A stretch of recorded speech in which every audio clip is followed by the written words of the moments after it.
Oh, Come in. Hold on a second.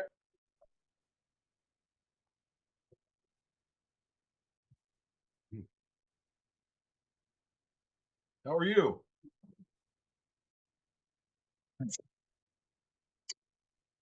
hello, hello.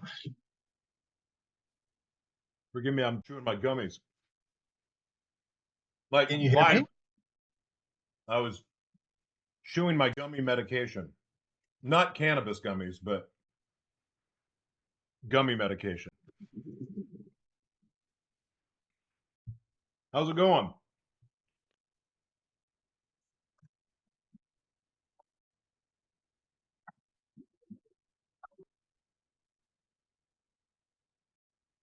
Mhm. Hello? Yeah, hello. Hi. Sorry, I was hoping it would connect to Bluetooth, but technology is degrading. Sometimes it works, sometimes it doesn't. Yeah, I yell at my robot quite a bit. I get frustrated with it. Yeah, Bluetooth especially. I think I've lost more hours of my life and to frustration and things not working to Bluetooth than any other technology. I haven't used Bluetooth. Well, that's not true. I use it with my headphones. I forget, which is probably not safe, especially for the trimmers I have. But those are the headphones I have, and that's how I block out sound. Hmm. So anyway, I forgot what we were meeting about. To be honest with you, I've and I absolutely always forget. I think I need to add to the calendar invitation thing so that the person writes. But yeah, uh, how is the year starting for you? What are you hoping to achieve? Let's start with that, and from that we will weave some interesting threads, I'm sure.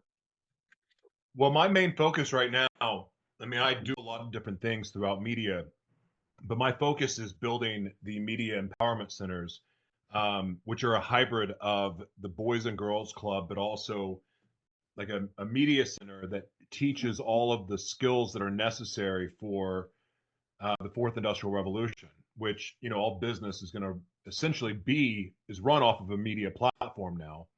And I created a system where people actually just literally got done. The reason I'm dressed like this is because I was speaking um, to a group in Africa. But You break my heart. You could have just left it as I dressed up to talk with you. oh no, I'm sorry. I normally wouldn't dress like this for a Zoom meeting, but anyway, I would probably be in workout clothes to be honest with you. But that said, I created a system that allows anyone. It was the main focus was for the underserved, but I created a system where they could create their own platforms with no money, with endless amounts of revenue streams, just through media literacy. And the system I created is a media company in a box. So anyway, this formula can be used for anyone. Anyone can use it, whether you have money or not. But I did it with no money when I was developing the system, and it's quite powerful. And so my goal and vision and the whole purpose of creating that was that I wanted to create a safe place for the youth and also underserved populations like the disabled, human trafficking victims, and ex-convicts as well, would have a safe and secure place to go to learn these skills and so on. And there's a lot more that goes into it. There's, a humanitarian project. All of this is intertwined. But my main focus is getting the first center built. Our goal is 500 worldwide, and the partners and the people involved so far are really making me believe that we're going to have 500 or more locations, and that's a real blessing. Amazing. And where are you looking at for the pilot locations? Well, so you asked me the question, where am I looking? And I'll go to wherever opens up first. But I would be lying if I told you that I didn't want the first location to be in Los Angeles, because Chicago, Los Angeles are the two that I want the most, and because they have more to do with bringing that vision to life than any place. LA, the Morgan Camera Shop, which is a building that's been abandoned for over 20 years on Sunset Boulevard. That's my dream location. And Chicago, um, that's when I first learned about inner city youth and what they go through. And so yeah, both of those cities would be LA one, because that's home in my heart for me. But Chicago, I've never lived there, but just being there, it had an impact. And I would say Minneapolis third. Um, but I would go to Afghanistan if that's where the first location opened. So be it. It's looking like Brazil, or Barcelona will actually be first, but we'll see. Amazing.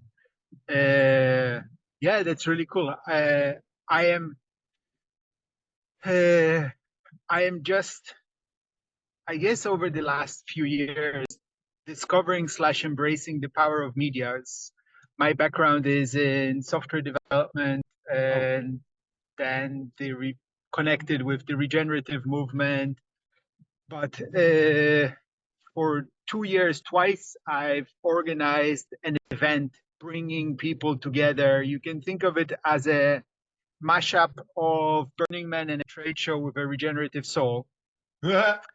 awesome. So taking the co-creative, spontaneous, serendipitous energy of Burning Man, but combining it with a regenerative heart, and bringing together real organizations that are trying to grow.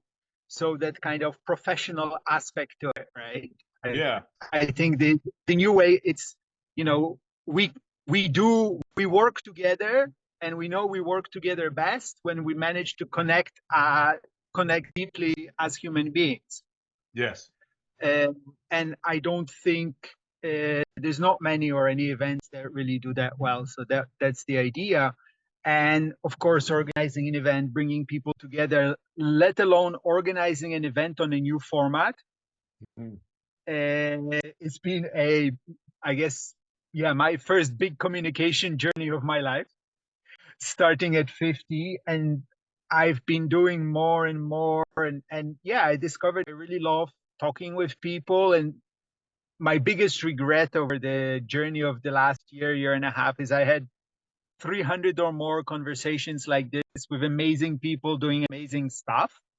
Like really, sometimes I'd go away from the meeting shaking, going like, "Oh my God, I don't believe this kind of a human being exists," or "I don't believe that they spent the time to talk with me. I'm so blessed."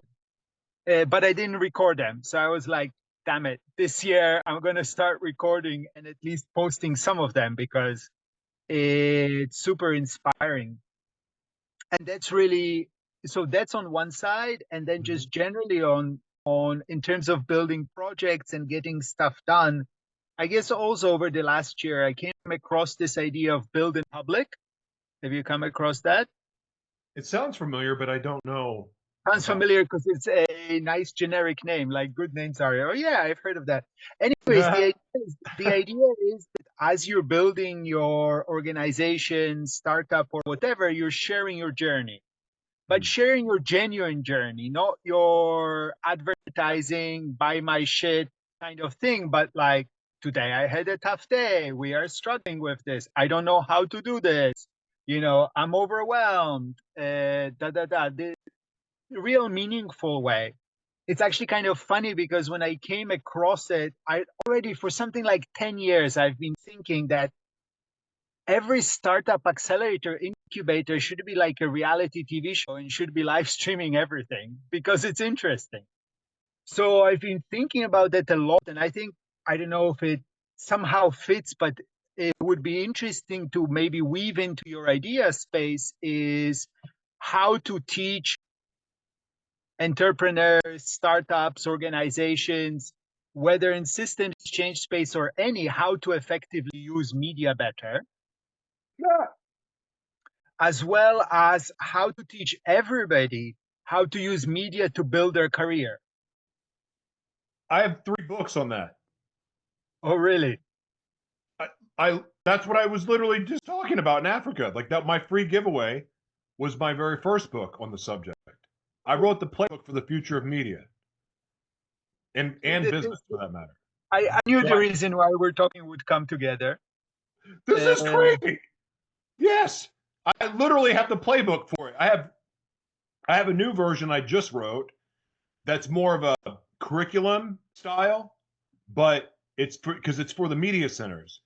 But then the media company in a box, they both fit your description. And then I have a version written that shows how you can do it all from a cell phone. And I wrote that for the global south because they mainly have cell phones. So I was showing how you can run a media company from a phone with free tools.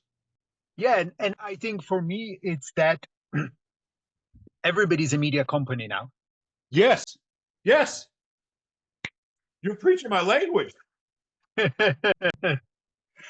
Oh, So I found a brother. Oh my gosh. Oh my gosh, I'm gonna cry. No, you have no idea. so I never hear yeah, this ever. I'm so really. excited. Yeah, it's to me it's become basically now. Actually, I just wrote recently. 'Cause I do a lot of consulting and this and that, and a lot of small organizations, and I wrote up engaging Victor, and it's got money or equity and build in public media. Right? I'm just basically there's no point for me working or doing stuff for people if we're not sharing about it and talking Yes, about it. Because yeah, dude, Victor, my man. I'm so happy. Where where amazing. where are you out of, by the way? I mean, out of currently home is Portugal. Oh, So same wow. weather as you. Also fires, though our fires are in the summer, and actually usually not cities but forests, but definitely much calmer and more peaceful. Oh, wow. Wow. So cool. I This is really encouraging to hear from I you. think, in the US, I think if you would dual purpose the project to include the component for businesses, startups, and so on and so forth, because they got much more cash than youth, right? Yeah. Let alone underprivileged youth. Are you including that in your business plans? Yeah.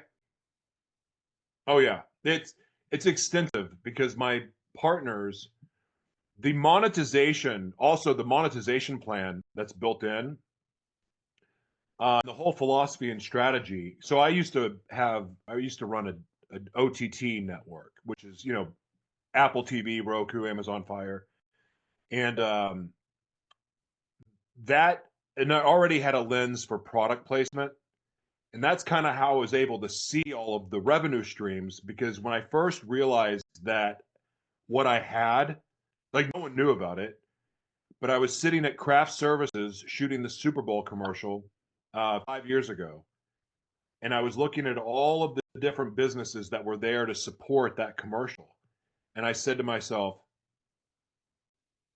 this is the center of the universe. All of these businesses, this commercial is what is keeping them going. It's provided value to all of those people and vice versa. How do I do the same thing?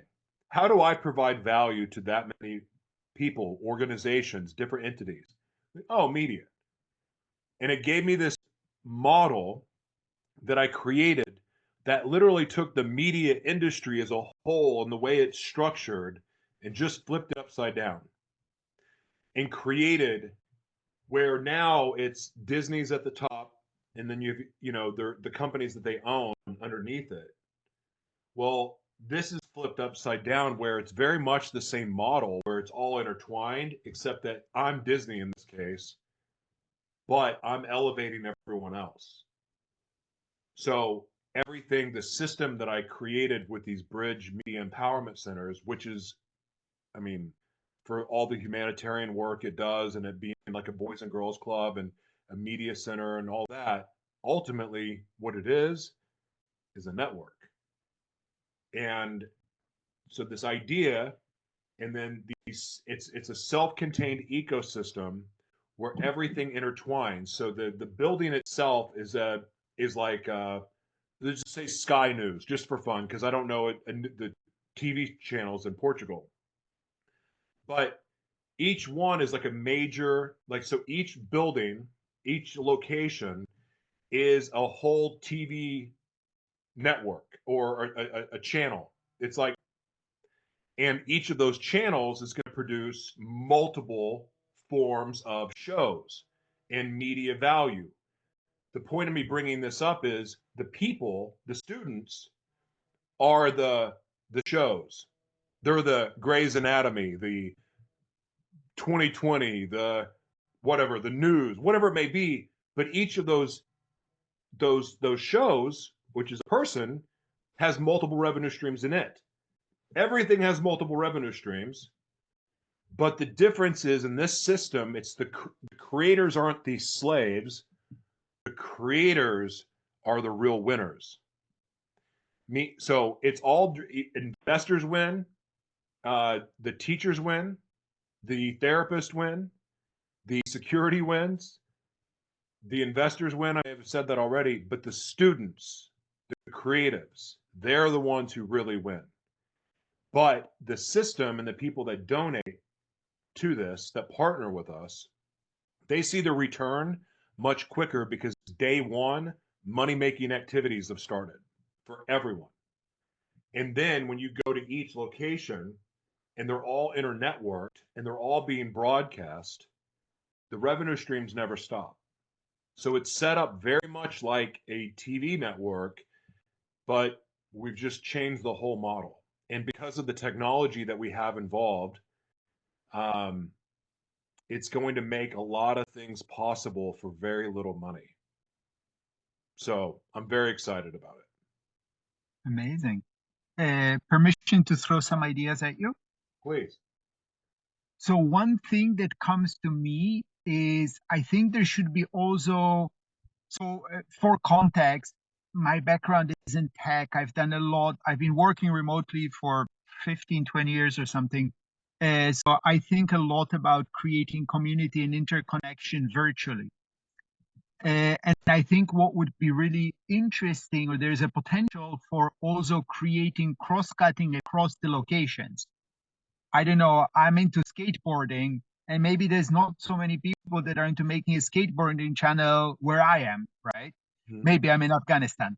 There's actually some great YouTube of skater girls in Afghanistan, but that's an aside. And then connecting with people in other nodes who are in the same thing could be very interesting. That's one thing that came to my mind. And then the other one, I don't know if this is part of your plan or not. As these youth students are learning and becoming better, each node can also very much be a consultancy, a service provider, and then hooking them up with paid projects from businesses. Is that part of the concept? Yes, 'cause it's not all. So the part I didn't tell you, it's not just content. It's not just, oh, these are the creatives creating content. It's tapping into intellectual property. It's tapping into the skills and the value and services. So really what each individual person is Disney. So they all their intellectual property, all their gifts, all that they create, like my system and model really creates individual Disneys, individual networks, but it's all under someone else doing the same thing. Like everything I teach in the system is designed for everyone to kind of, they're not doing the same exact thing. They're just tapping into all the same resources to get their consulting, to get their business, to get their skincare, to get their talk show, to get their lessons, to get their education, to get their comedy, whatever it is and how they want to express themselves. The model and the platform that I teach people to build is like their own independent Disney. But then you lump it in with a bunch of other people, and then you have the studio space, which is the Bridge Media Empowerment Center, and all that goes in there, and then that's going to distribute out, and then it's connected to all the other networks. It's all about gifts, talents, and intellectual property. Because my belief is, Victor, that if we're all using our gifts and talents that we were born with, I will And challenge you. I think you're missing a really fundamental thing there: what am I missing? relationships. No, you didn't. Well, you cut me off before I got to that part. Sorry, you That's said okay. No, because if you have gifts, talent, if you're using your gifts, talents, and intellectual property in a way that is the way that we're supposed to, which is in benefit to provide value for others, to be a blessing to others, not in a selfish way, you don't have time to be a racist, homophobic, judgmental douchebag. Thus, we have a better opportunity for community, for relationships, and healing. Because if we're in a creative space, if we're living our truth and sharing true stories, the enemies become fewer and further between. There's more of a sense of understanding and compassion and creativity. We're more open to hearing things that we don't like in a creative way than we are me coming up to you and saying whatever I say that you don't like. So the idea here is not really media, it's not really revenue streams, it's not really providing opportunities, even though it does all of that stuff. The plan ultimately is because I don't believe you can change the world without changing your community first. But you can't change your community until your home life is on point. And so the idea is to bring families back together, whatever a family looks like, because I have a very weird looking family as far as the way it's structured. It's not traditional, but it's my family. So bringing families back together, rebuilding communities, and I believe the ripple effect from that alone will change the world and put people in a position where they're doing what they love. They don't resent and hate going to work. And when you don't resent hating going to work and doing those things, you're not a jerk to somebody. Maybe you're a little bit more kind, and then, we're harboring less resentment than anger. That's kind of really the idea behind it. It's more of a spiritual thing than it is anything else. But to answer your question, yeah, that absolutely ties into it. Amazing. Well, yeah, sometime it's going to be early this year because talking about doing a gathering in 2026 in the US. So I will come. I look forward to meeting in person. I think it'd be really amazing to spend some time and jam on ideas in person. Uh, in the meantime, I think this has been an amazing call. I'd love to post it. Uh, what do you need? How may I be on service of what you're doing?